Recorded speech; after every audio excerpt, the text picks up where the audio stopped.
Hi, welcome back to the Commission Podcast. My name is Adam. I run the media and comms here at Commission London, and I'm joined by the Director of Church Planning, Perks. We want to give you a taste of what it's like to start new churches, with interviews with church planters from around the city. We'll talk to our own planters in the network, and we'll also talk to like-minded ministry partners, people who, like us, share a heart for reaching the lost of our city. Along the way, we'll hear repeated stories of godly people stepping up to get these plants off the ground.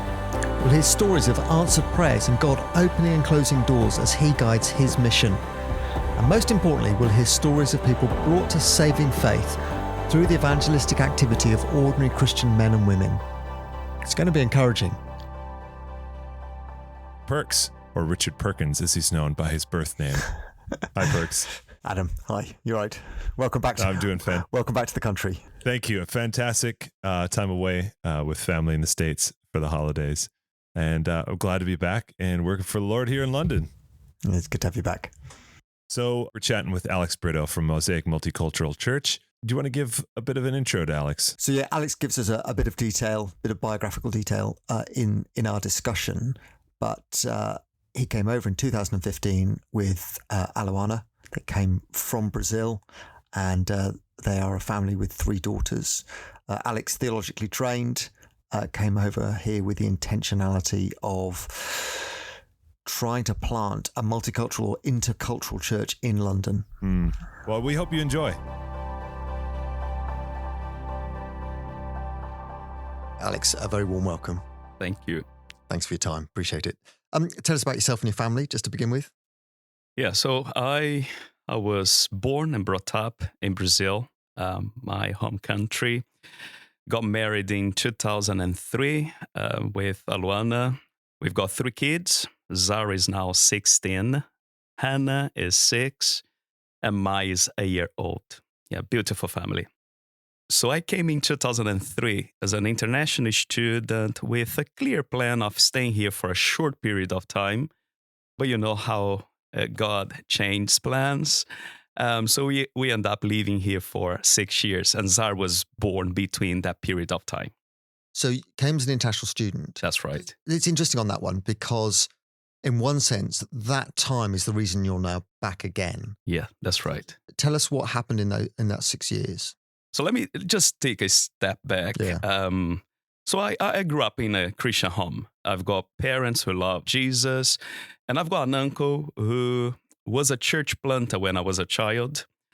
My parents decided to help him. We would drive 2 hours to get to the town where he was planting a church, a very difficult place. And I'm going to be honest, I did not like that. Spending the weekend in a town that it was not mine, far away from my friends, and looking at my uncle going through so much struggles, suffering, I never understood that. I mean, I ask myself all the time, why someone so bright, so intelligent like my uncle would go through so much suffering? If we are saved by grace, he doesn't need to earn his salvation. So I left church at the age of 15, and I lived a wild life. And I meant it, a wild life. So I came to London in 2003, far away from Jesus. But my mom sent me the Pilgrim's Progress book. And at that time, I did not like fiction, but I didn't have much to do. I read that book, Perks. Wow. And it blew my mind. I read it again. And as I was reading, I kept checking the Bible. And I felt in love with Jesus. Began sharing the gospel with everyone I could get hold of. Well, how old are you at that point? So I was 21 at that time. Yeah. 21, full of Jesus. Fantastic. So you came as an international student. Mm-hmm. Language learning or? Language. Yeah. So yeah, my English, zero. Couldn't speak English at all. I could say hi, thank you. So the Pilgrim's Progress you read was in Portuguese? In Portuguese. Can you believe it? I came from Brazil to read the Pilgrim's Progress here. Yeah. I mean, I wish I had read it in Bedford. It would be remarkable. And so you did language learning for a bit and converted gloriously, wondrously brought back to the Lord. And what did you get involved in at that point? So church-wise, did you know where to go? Did you find a Portuguese church? So there was a Baptist church next to my house. I would go there but just to nod my head. Yeah. I could not understand what they were saying, but I kept going. And in the meantime, I was sharing the Bible, the gospel with Portuguese speakers who were living in the same house where I was living. Mm. And as a result, I kept reading the Bible with them week after week. After a period of 12 months, we had a group of 15 Portuguese speakers reading the Bible with me. Mm. And I realized that that was not just a Bible study, because I was giving more than Bible studies. I was helping them to deal with issues they were facing, giving some counseling, helping them with their discipleship and walk with the Lord. So I knew what that was. It was a church plant. Yeah. And so, you, in one sense, freshly converted or brought back to the Lord, but clearly drawing on a heritage of biblical instruction and discipleship by your parents and by your uncle. That's right. So tell us what happened with that unintentional church plant, the kind of unwieldy Christianity Explored that grew into a Bible study, that grew into a gathering. So after a year, I realized that was more than a Bible study. It was a church. So I approached a Portuguese-speaking church in London, and I said, I don't know what I'm doing. Can you come and help us? We began a kind of partnership with this Portuguese-speaking church, and things were flourishing. The church began growing. We reached a point that we had 40 people on a Sunday. People were getting baptized, including a Hungarian lady. Wow. And that had a huge impact in my life, because as my English was improving, and at that time I was already taking a kind of theological training here in London, I began sharing the gospel not only with Portuguese speakers, but with anyone I could share the gospel with. People from Poland, Italy, Pakistan. And this Hungarian lady, she did not want to go to an English-speaking church. She really liked me and my wife, so she said, no, I want to stay with you guys. Yeah. So she would come to this Portuguese-speaking church, and after a while, I felt uncomfortable with that. Why are we why are we doing this in Portuguese if we could be doing this in English? And bringing friends from different backgrounds to be part of this. So one day I just sat down with the leadership of the church and I said, could we become a kind of intercultural church, an English-speaking church? We could be helping those who can't speak English by offering English classes. If I learn, anyone can learn English. But the church was growing, so the leadership of the church thought, that might not be a wise move. So they decided to continue being a kind of monocultural Portuguese-speaking church.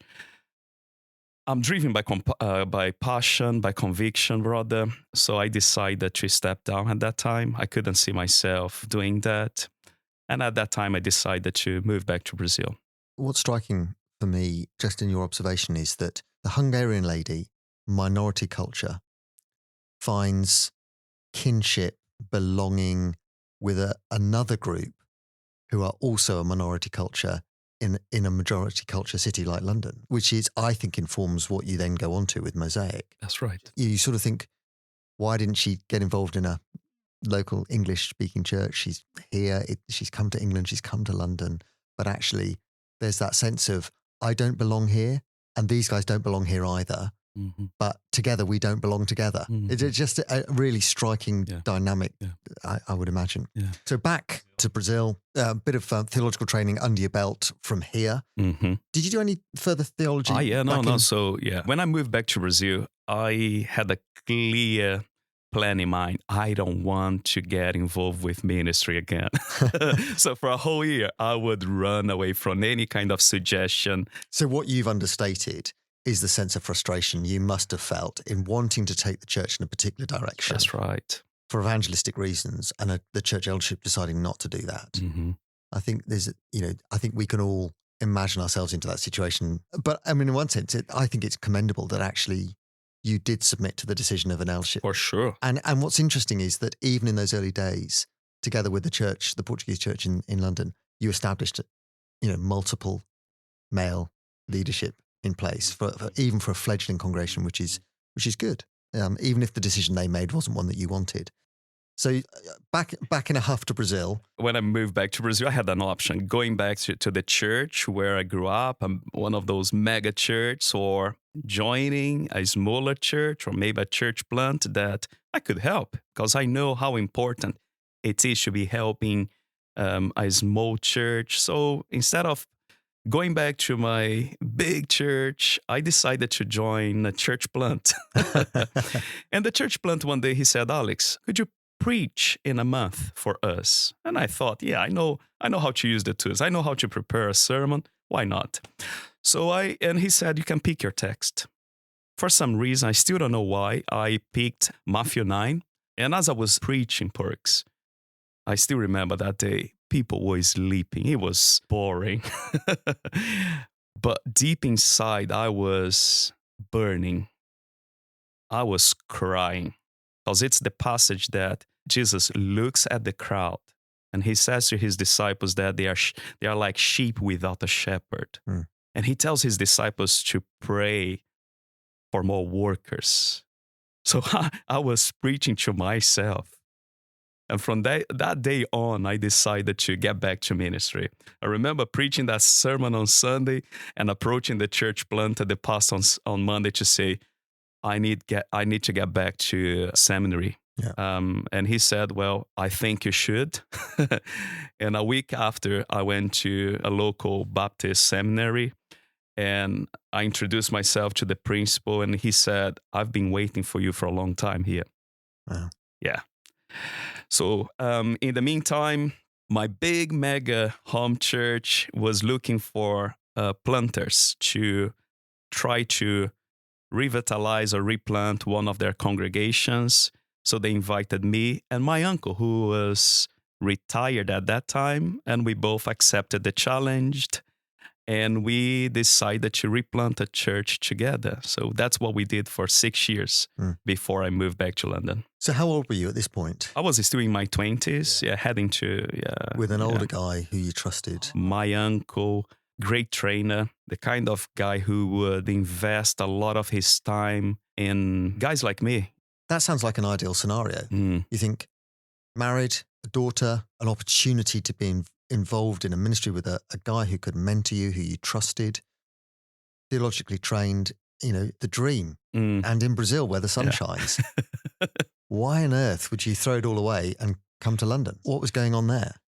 By 2014, the church that my uncle and I were replanted, it was becoming more and more established. My uncle wanted to know if I was going to take over and lead that church on my own, because, come on, he was getting older and older. And because of the desire I had to see an intercultural church being planted here in London, maybe because I did not see that happening a few years before, I couldn't see myself in Brazil. So it felt like unfinished business. It was. Yeah. Okay. I just to give an idea how disturbing it was during that time I was in Brazil, I would sleep and I would dream that I was here in London, doing ministry in London. I had this dream many, many times. So it was a deep desire to come back here. So I made it clear to my mother church, I made it clear to the church that we were establishing that it was not my intention to be there for good. I wanted to come back to London to plant a church that could be reaching out the nations here. So and that's my connection with Co-Mission. A friend of mine who is one of the pastors of Co-Mission, one of the churches that belong to Co-Mission, he knew I was trying to come back, and he put me in contact with Co-Mission. As I wanted to come in 2014, you were having a kind of Bible festival, Revive, and I got to know a lot of other pastors and churches, and I knew for sure, well, Co-Mission is not the way to get to London. It's going to be my family. I love what they're doing. But it took a whole year to get back here. So from 2014 to 2015, I was just waiting. So 2015, you arrive with Aluana, with Zara. I know what you're trying to do. You're trying to plant an intercultural church that reaches the nations with an English-speaking church and, a great desire to try to reach people who otherwise wouldn't be reached with the gospel. So the sense of marginalization, not predominantly being socioeconomic, but just being, I don't belong here. This has not been my historic home. It is my home for now. I feel displaced, particularly concerned for those. So how are you going to do that? What was the plan? The plan was to engage with anyone. I did not want to grow out of a kind of church transfer. Yeah. So I would avoid getting contact with Christians, to try to recruit them to join us. We were planting from scratch. Yeah, and I think that's worth highlighting. Isn't it? In other words, you weren't doing a congregational model where you took a group of people from one church. You weren't looking for transfer growth and recruiting a launch team from other existing churches or with Christians. This really was entrepreneurial, pioneering, trying to evangelize a church into existence. Risking. Yeah. Uncertain. Properly uncertain. Yeah, but knowing that God is sovereign. Amen. That's why I take risks. Yeah. I love taking risks because God gets the glory. But anyway, so I began engaging with people. Initially, we thought, what are the needs in the community, especially among migrants, those who come from abroad, economic migrants. And one of the needs was the language. They needed to learn the language. And I've been there. I've been there, and I know the challenge. I know the difficulties. So we began helping people by offering them English classes. And I remember every 6 months, we would have 50 students study English with us. And that became one of the ways we began to engage with people from different backgrounds.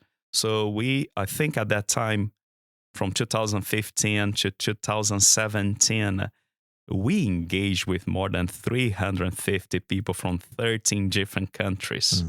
Some of them became friends. Those friends were invited to take Bible studies with us. And that's how we began. We began by engaging, by meeting a need, building friendships. And as we build those friendships, we try to introduce our big friend Jesus to them. And where were you doing that? So we were in Croydon at that time because, again, we were planting from scratch. We did not have people to help. We did not have money to be hiring a building, things like that. So we did everything at home. See, it's interesting. So Croydon, it's got a city centre. That's right. What's critical, of course, is it's where a lot of immigrants will come initially. Yeah, a lot of refugees would be around. And lots of places around it that are that are almost a suburb of Croydon. So not a bad place to base yourselves initially. So doing language classes, filtering people through friendship to come be part of a Bible study. That's right. And what was the plan to sort of, once that's brilliant, but what came after that? How was the church going to be built? The expectation was that some of these friends would become Christians, and then we would gather a kind of core team to launch publicly one day. Yeah. Plans are really good on paper. And although we had a good plan and we had the numbers, believe it or not, none of them became Christians. Apart from a family, but I wouldn't say they became Christians through our ministry. They became Christians through different people, but they were very young in their journey, and they decided to stay with us. So this family said, no, we want to see this dream of an intercultural church becoming a reality, and we are here to help you, Alex. And they began challenging us. Why are we here? Is this the place where we're going to be planting Mosaic? And as a result of that conversation, we then decided to actually relocate to Elephant and Castle and to get ready to a public launch. I mean, I've known you since 2015. I've seen what's happened and the extraordinary design and implementation of a pathway that brings people in through English language classes, sort of Christianity Explored, Bible study, to a Sunday meeting. And I've seen you guys toil away at that and to do so prayerfully and wonderfully. But I think in the early days, you were frustrated, or your plans were frustrated by the way in which economic migrants think and work. Mm-hmm. In other words, unless you're converted and discipled, the odds are you won't make decisions that are shaped by the kingdom. So people were on this trajectory towards conversion, you hope, and yet someone offers them a job, someone offers them a house, they're off. So you guys were, in one sense, you were hamstrung by the mobility of a migrant population. That's right. Who for whom their pressing needs were somewhere to live, Mm-hmm. and food over, roof over my head and food on my table. Therefore, Mm-hmm. I need a job. Mm-hmm. So the move to central London made sense in as much as you could potentially access it. Was that a key driver for you? And also because we realized we need to be not only engaged with those economic migrants, but with people who actually want to stay here for good. Mm. So although Elephant and Castle is in central London, there is a huge community there, strong community, a lot of residents, people who they are going to be there for their entire lives. Mm. And that was one of the reasons why we decided to launch publicly in Elephant and Castle, besides the diversity. So if we want to be an intercultural church, well, Elephant and Castle is the place. It's extremely diverse. So you've gone from, in one sense, a network church plant That's right. to a neighborhood church Correct. plant. So you've gone from trying to access a sociological network of essentially migrants That's who, right. who feel displaced, not at home, to a location, a neighborhood, Elephant and Castle, That's right.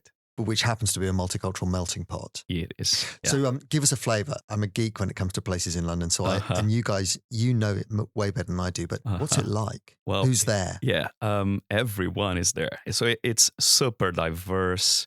There is a huge Latin American community. A lot of them don't actually live in the area anymore, but it is still a hub for them. Yeah. A lot of Afro-Caribbeans who actually grew up there because of the regeneration, and some would call it a gentrification, is becoming an affluent place. So there are a lot of people moving in from a totally different socio-economic background. But at the same time, you still have a kind of working class there. You still have some council estates. Yeah. So there are a lot of diversity, not only between people from different nations, but also from different socio-economic backgrounds. Have you got much multi-generational stuff there? Are there? Yeah. You've obviously got, you've got some families with kids because there are primary schools there. Is there a sort of post-retirement community, or have they all been moved out? No, there are a lot, and this is one of the issues in the area. So loneliness it's huge in the area. So some of these buildings, they are full of the elderly who are on their own. So yeah, there is an entire building that are mainly for the elderly, and they try to run community projects within this building in order to be helping them. So somehow we got involved with some of these projects in the past. But you also have a lot of international students. So we are not far from South Bank University, London School of Communication.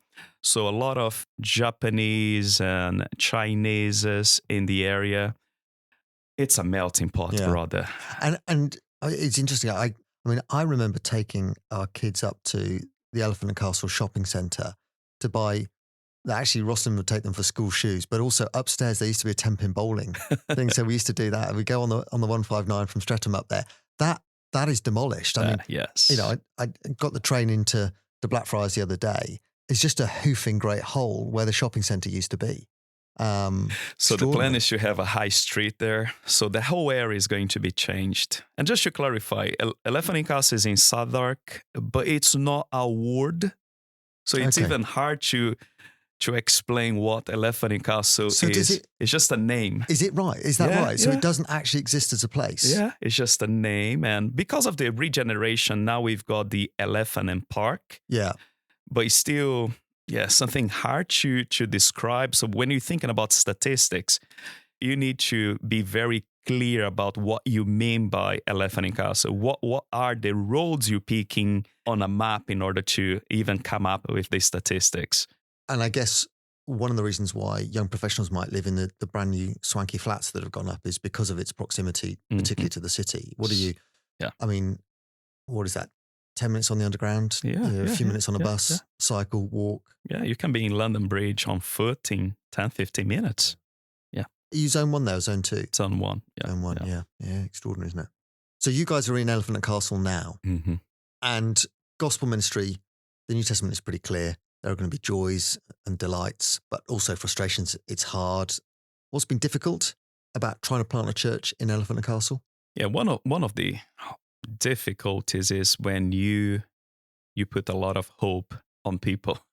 So you want to establish a church. As a church planter, you don't just want to engage and evangelize people.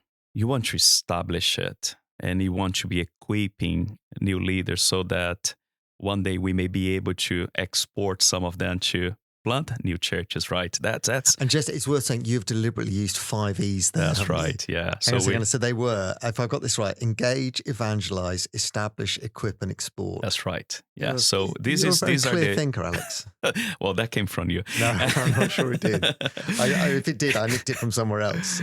I've been extremely blessed by the workshops that Co-Mission offers to church planters. Anyway, that came from one of those workshops. It's the Vine Project. The Vine Project. So going back to the intentionality, I keep at the back of my mind that we need to multiply. So I'm always anxious in a biblical way. Yeah. I think we need to have godly ambitions. I want to see more churches being planted. So it's very frustrating when you put a lot of hope on certain people and you know how life is. Sometimes they can't stay with you forever. So that's one of the difficulties when you invest a lot of time, money, and people leave you. And again, it's not that they are evil, bad people. It's just the nature of life, isn't it? We are always, particularly in a zone 1 context. I mean, correct. I always say it's like doing ministry in a river rather than ministry in a canal. A canal is stagnant. It doesn't move. You've got 4 generations, whereas you guys have got people coming and people leaving. That's right. And in one sense, that's the joy, isn't it? But in that, it means that you're preparing for ministry. You're often preparing people for ministry elsewhere. Their kingdom impact may not be seen in Elephant and Castle, but may be seen elsewhere. Tell us about the family, for example, who are now overseas having an impact for the kingdom. As we were engaged with people in Elephant and Castle, we met this family who live actually in the mid of Elephant and Castle. And they came to one of our international cafes one night. And initially, they would say they were coming just to improve their English. They were very open and honest, and I love that. But recently, they gave their lives to Jesus. And I was extremely excited about it. 3 years, Perks. It took 3 years for this family to actually come to the Lord. But then they also told us we decided to move to Portugal. I don't blame them. The weather is much nicer there. But one thing they said was, Alex, we loved being part of a church plant. And Gian, he's half Brazilian, half Italian. He said, I would love to get involved with church plant in the future. If God calls me to plant a church, would you please be able to help us to get there? So they are now in Portugal trying to find a church plant they can join in order to help this church plant. But with this in mind, they really want to be church planters in the future, and they are taking one of our trainings. So Co-Mission offers this bivocational church planting training, and they are taking it as just to observe, just to be meeting with other planters. So it is sad. On a hand, it's, come on. They would be helping us here so much. But at the same time, well, if they help another church planter somewhere else, or if they plant a church in the future, wow, it was worthy all the hard work we had here in London. I'll be happy with that. I mean, that's a win. It is. And, I mean, it's not a win for you. It's a win for the kingdom. But, and it's all about him, isn't it? It's all about Jesus. So and that's it's hard, a win. though, isn't it? I mean, it is hard, isn't it? Because you're trying to establish a work in Elephant and Castle that can continue and that this becomes more commonplace, but wonderful for the kingdom, wonderful for Portugal. That's right. Not ideal for Mosaic. Just on Mosaic, go tell us why the name. I wanted to clarify that I was not moving from Brazil to come here and plant a Portuguese-speaking church. And I know it will be easier to be planting a Portuguese-speaking church. I could be attracting Brazilians, Portuguese speakers. But I came with this clear vision of establishing an intercultural church, thinking about the second generation, especially here. Yeah. During my time planting a Portuguese-speaking church, I could see that the second generation, they were there because of their affection with their parents, but not Jesus. So Mosaic, it's a piece of art, isn't it? Broken pieces that you put together to form something beautiful. So we want to use the name just to clarify that we are all broken people being glued, coming together because of Jesus. Yeah, Jesus is the one who brings these different broken pieces together to form something beautiful. The church. It's brilliant. It's wonderful. Thank you for that. Yeah, so we've talked about some of the difficulties that you faced. What are some of the joys? What are some of the things that have sustained you and Alawana in particular? God always gave us what we need, Perks. So we haven't seen a massive growth. I'm still frustrated. I'm a planter. I want to see multiplication. And during the pandemic, I had to become a pastor. There was nothing I could be doing apart from looking after people. So somehow I saw something positive, and there was a kind of growth at that period of time. Yeah, seeing people growing, spiritually speaking, and taking some steps towards engagement, people engaging with their friends, evangelizing some of these friends with real intentionality without relying on me to do that. I loved being with you guys a few weeks ago. I mean, you are a wonderfully eclectic congregation from people from all over. It was really good for me as well, just in terms of, to use, I think, J.C. Ra's phrase of crucifying my style. So in other words, preaching and having to be really simple and really clear. So in one sense, not hoping that people might understand, but trying to make it absolutely sure that people couldn't misunderstand me. And actually, that's harder. I think my sermon took longer to prepare because of that. And you're going through that every week. Every week. Not only when I'm preaching, every single kind of communication could be a disaster. Yeah. Yeah. The miscommunication. So those who are involved in intercultural church will get that easily. So the number of clashes you face on a weekly basis is just overwhelming. Through those kind of unintended misunderstandings. Yeah. Needs to be a lot of love in the room. That's right. A lot of forgiveness, a lot of forbearance. If you're not ready to forgive people, you can't be part of the church. You just leave on day one. You're going to get offended somehow just by being there with us for 10 minutes. Well, why did this person say what it was said right now? A lot of miscommunications, but it's fun because that's what we want to see. We want to see people forgiving one another. That reflects the gospel. It's painful. It's hard. Again, at the back of my mind, I want to see multiplication. And when you have to be dealing with conflicts, it takes a lot of your time. It doesn't always feel like progress. That's right. One of the things is, I think you know that I'm full of admiration for you and what you guys are trying to do there. And I'm not alone in that. And I think it's been wonderful. I think I can think of two families who are throwing their lot in with you in slightly different ways because what they see they value and they want to support. Why don't you tell us a little bit about them? If we think about the Luz, they joined us 2 years ago. They came from established church. There was no reason for them to be leaving established church very close to their house. Yeah. But they decided to join us. Yeah, and it's been a blessing. It's been encouraging to have other Christians with us. And to be honest, that's what I needed. Yeah. Because although I wanted to see a church growing out of evangelism, a church plant is the kind of project that it can become a burden if you try to carry it on your own. Yeah. So it was just refreshing. Yeah, they understood what you were trying to do. They believed in that. And what's interesting for them is there's a sense in which the international emphasis was their heartbeat as well, because Jeff works for Friends International. So it's what his life has been about. They were missionaries for 80 years in Peru. Okay. So it was the perfect family to join us. I did not have to explain over and over again what we were doing. They joined us because they knew what we were doing and they believe in it, and they are making huge sacrifices to do what they are doing.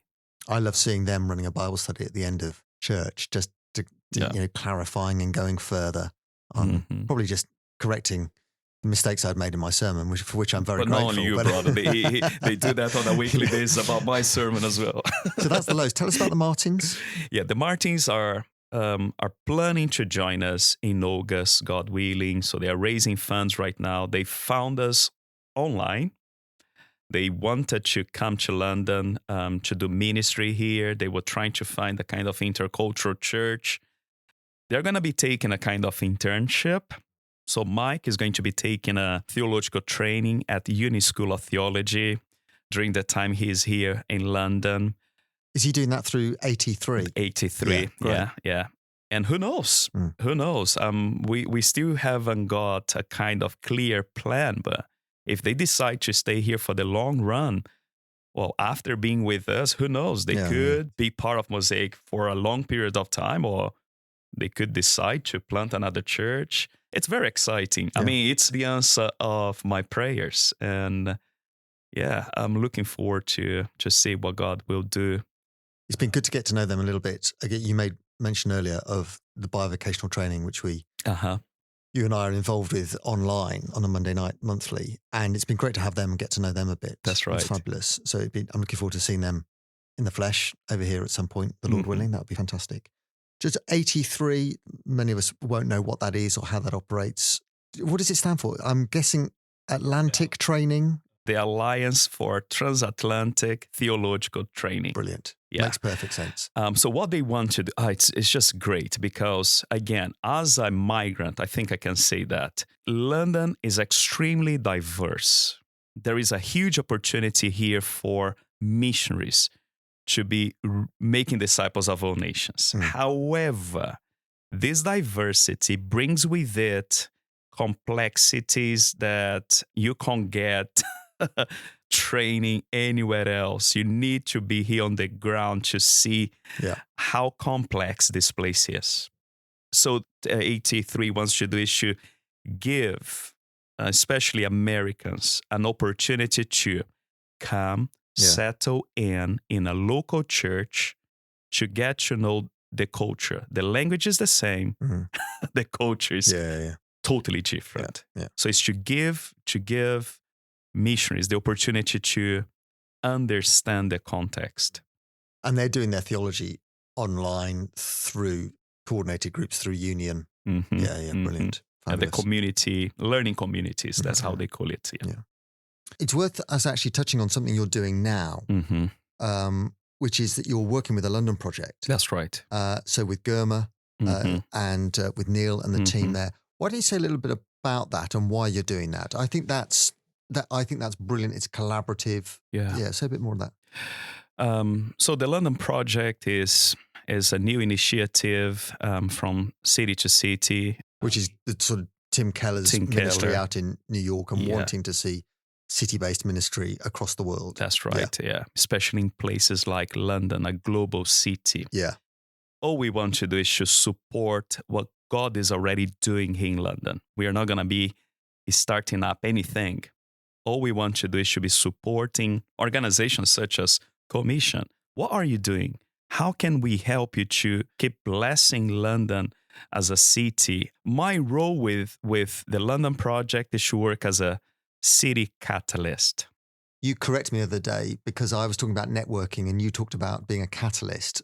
So you're a catalyst, not a networker. What's the distinction between those And two? I would say network is basically you making connections with strangers in order to get some benefits out of those connections. Yeah.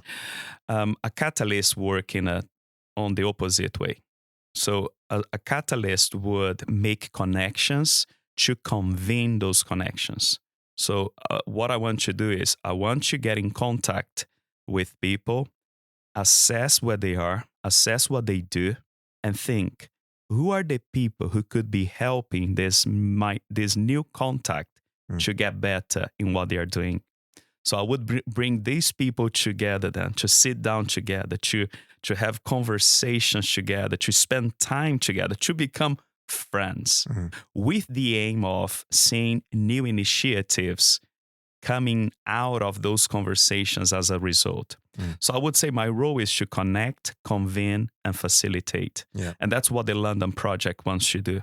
So that explains why I'm now getting about an email about once a week from you in order to meet someone and for us to have conversations, because you think there's mutual benefit in us interacting. And not only for you, but for the person I might be connecting you with, because we all have blind spots, Perks. When we are in contact with someone who is different from us, we can see that. Which is the hidden, unseen work in an intercultural church that makes intercultural church so thoroughly demanding, because there isn't an established, we do things this way, because everyone brings their own way of doing things, whether they recognize it or not, which is part of what your life is. That's right. And again, London is extremely diverse. And we can only reach the diversity of London with a huge, diverse kind of churches working together. So when I convene those kind of connections, we want to be learning with one another. So yeah, the London Project doesn't come to say this is the way you should be doing. Now, can we have a conversation and learn with each other here? How we can be doing ministry here in a city like London in a very effective way, in a faithful way, but also in a fruitful way. We want to see growth. And in order to do that, we need to be helping one another. Yeah, that's helpful. Well, look, we're delighted that you're working part-time for the London Project. If people wanted to connect with you guys, Mosaic, find out more about you, how could they do that? Our website is mosaicmulticulturalchurch.org. You have a good online presence from what I remember. You on Instagram? Yeah. You're on Facebook, aren't you? That's right. Do you have a Twitter account? Yes. Are they all the same? If you just through Mosaic Multicultural, Mosaic they'll all come up. Multicultural Church, yeah. And maybe on TikTok. I need to ask my daughter. I was going to say. Probably, yeah. If you're on TikTok, it's not your doing. Presumably that's Zara. That's right, yeah. I really enjoyed the collection of, there's a small collection of teenage girls engaging meaningfully. That was impressive. That's right. I thought those girls, if they're evangelists to their peers. And this is what I want to see. I mean, I'm in my 40s now. I know I don't have a long time. And I would love to see the second and third generation taking over. This is what I want to see, Perks. Yeah. If I die knowing that the second generation of migrants see Mosaic as their church and they feel comfortable inviting their non-Christians to come and see what we are doing, I would die a happy man. Yeah, we don't know the future. Mate, you're in your 40s. You've got decades, the Lord willing, of ministry left. So, I've got this sense of urgency in me, man, that I don't know. I mean, church planting is tiring, but you've not aged that badly, for goodness sake. Yeah, fantastic. Well, look, Alex, it's been brilliant to talk, to hear about all that the Lord is doing through you and through the team at Mosaic. We will continue to pray for you. Good on you. You're a great example and a challenge to all of us. Thank you. I love your evangelistic heart. I love your desire to want to equip the saints for the work of ministry. It's our prayer, our continual prayer, that He will work through you to grow the kingdom. And we pray, plant an established church in Elephant and Castle that can be of real benefit to people who come here for whom this has not been their historic home, but it is their future and it is their children's future.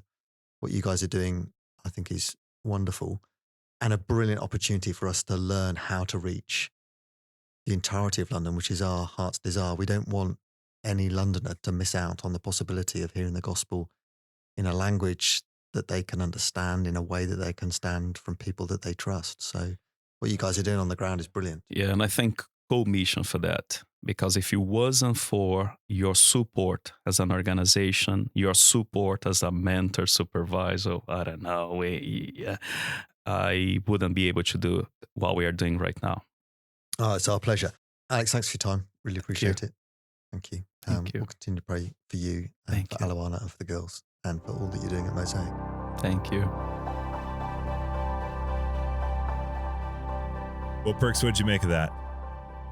I love talking to Alex. I come away with two conflicting feelings invariably. One is he challenges me, I think, because he is committed and he's passionate and he is brilliant and he works hard.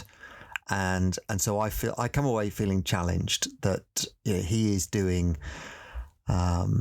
brilliant gospel work in the trenches, on the front line, trying to reach people with the good news of the gospel and trying to grow a church at the same time. That's the one side. The other side is I end up on his behalf, I think, frustrated and somewhat. It's probably overstating to say I'm frustrated with the Lord, but I wonder why they've not seen kind of growth that the kind of effort he's put into it might merit. And I'm frustrated for him that they've not gone further and faster than they've been able to go. I guess, yeah, this is one of those aspects of church planting where we run into our first case of where it's, things aren't smooth sailing and there is real challenges associated with it. And that's part of the adventure. That's part of the path God puts us on when people are getting started in church planting. I think that's right. And I think everyone in ministry would say, look, ministry is tough. But I think that the way in which Alex has wanted to do it means that the sort of the toughness measure as sort of is a click or two further up the scale. And I think that's largely because the way in which he's wanted to plant has been through a pioneering model. So in other words, in the earliest days, they were the church family, just the Brito family. And when you're doing pioneering church planting, and you've moved from overseas, so you haven't got the network here, it's harder, isn't it, to build a launch team? And to get that sort of that critical mass where you can begin to do stuff. You're trying to evangelize and recruit at the same time. That's tricky. So you've got a number of things that are not playing in your favor.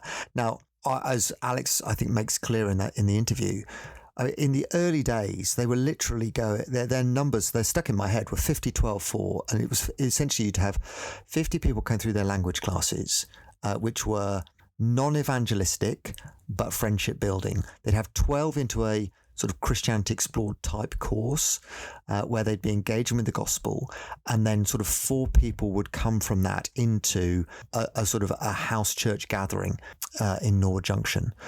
And those were the numbers. But then inevitably those 4 people, because they were unconverted and not making perhaps gospel decisions, would say to themselves, hang on a second, I really need a roof over my head and money in my bank account because I've got to put food on the table. Yeah. And so if someone offers them a house, somewhere to live, someone offers them a job, they would move, which is why...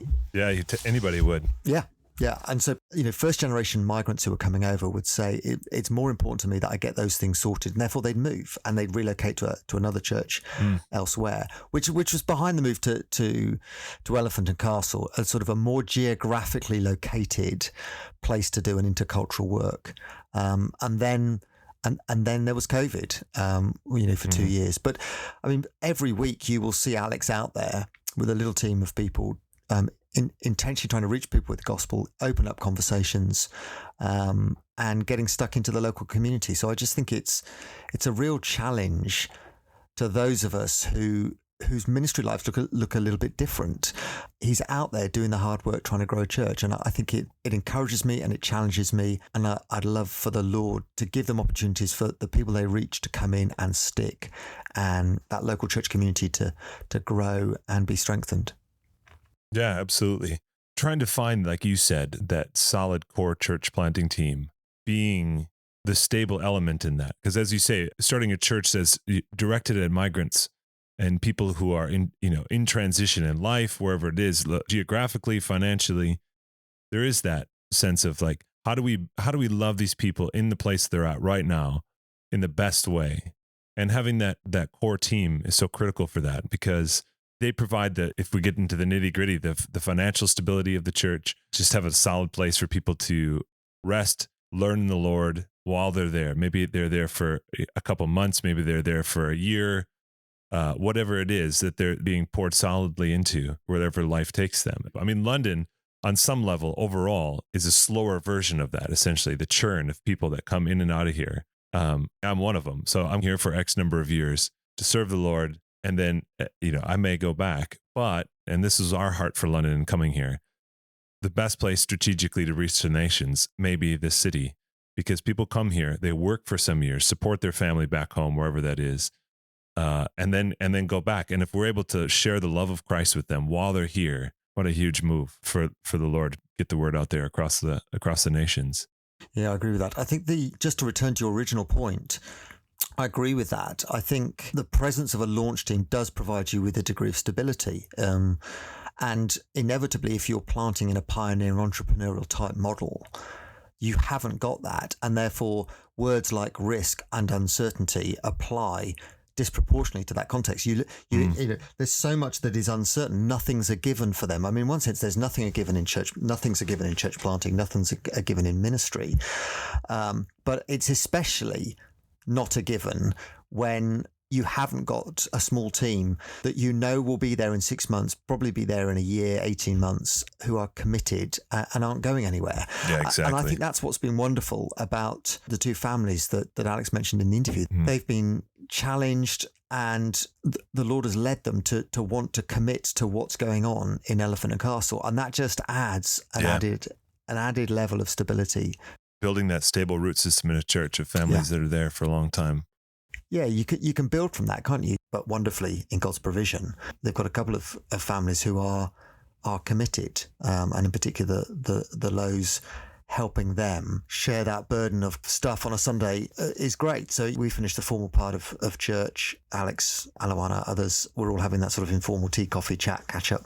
And over in the corner is a Bible study that's helping those for whom English is not their first language, who are struggling a little bit with English, to sort of go over the sermon. And that's being run by the Lows, So Alex can do the meet and greet stuff, the sort of the meaningful relationship building and help with integration, but someone else is sharing the load. And, that's multiplication right there. That's what you want. And that's what you don't get if you haven't got a launch team. Alex, he made a statement saying, he loves taking risks in ministry because God gets all the glory. And what a great heart to have for that. I mean, that's it. We're taking risks not for ourselves or for our own glory, but for God's glory. And sometimes that works out wonderfully. And sometimes there's a lot of challenges with that. I mean, a shout out. I mean, I think it was one of the best developed plans. I mean, it was a well executed plan. I mean, he talks about the difference between having a plan on paper and putting the plan into practice. And then there's the kind of when the plan encounters people. I think it was a brilliant plan. He executed it really well, but the people that you might have hoped who would come through that pathway and that pipeline weren't sufficient to sort of generate that momentum. But the move to Elephant and Castle, the fact they're in a church building now, there is stability there. Yeah. There's visibility, so people get to see them not only during the week during Elephant and Castle, but actually on a Sunday as well.